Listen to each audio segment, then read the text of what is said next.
For over 1,000 years, Rome ruled the known world. It built roads across continents. It commanded unstoppable legions. It shaped law, government, language, and civilization itself. At its peak, the Roman Empire stretched from Britain to North Africa, from Spain to the Middle East. It seemed invincible. But then, it collapsed. How does the greatest empire in history fall? Was it barbarian invasions, political corruption, economic collapse, or something deeper? This is the story of the fall of the Roman Empire and what really destroyed it. The empire at its height. In 117 AD, under Emperor Trajan, Rome reached its maximum size. Nearly 70 million people lived under Roman rule.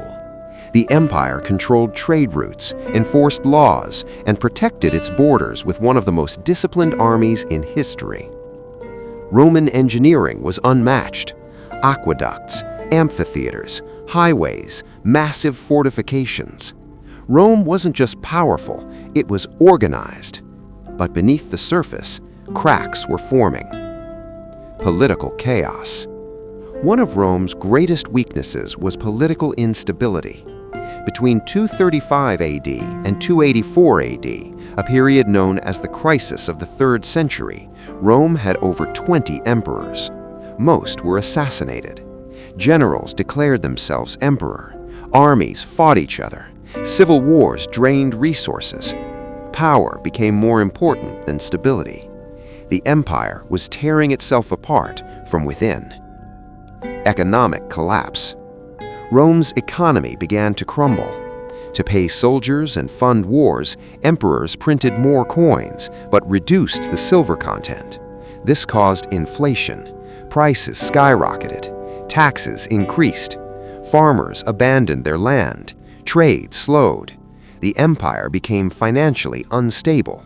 And without money, armies can't fight. The barbarian invasions. For centuries, Rome had defended its borders against so-called barbarian tribes. But in the 4th and 5th centuries, massive migrations began. The Goths, the Vandals, the Huns. In 410 AD, the Visigoths sacked Rome. For the first time in 800 years, the city fell to a foreign enemy. Then, in 455 AD, the Vandals invaded. The psychological damage was enormous. Rome was no longer untouchable. Finally, in 476 AD, a Germanic leader named Odoacer removed the last Western Roman emperor. The Western Roman Empire was officially over. Military decline. Rome's army had once been its greatest strength, but over time, recruitment declined.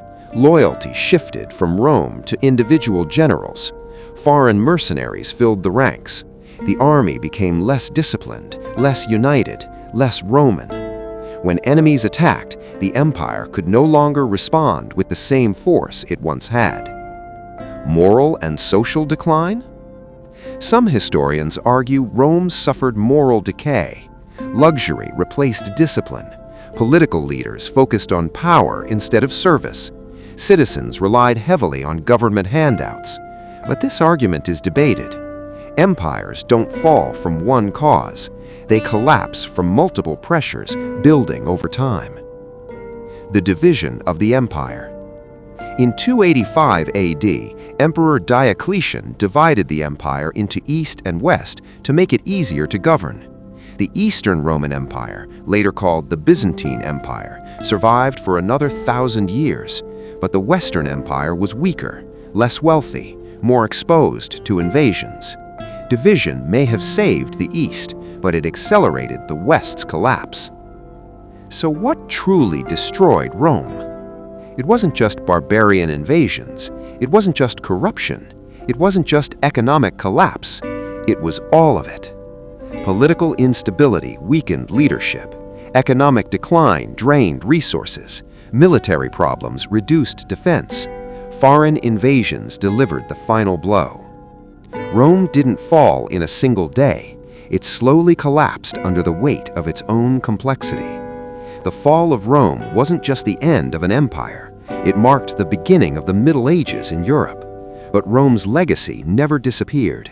Roman law, Roman architecture, Roman language, Roman government. Even today, modern nations are built on Roman foundations.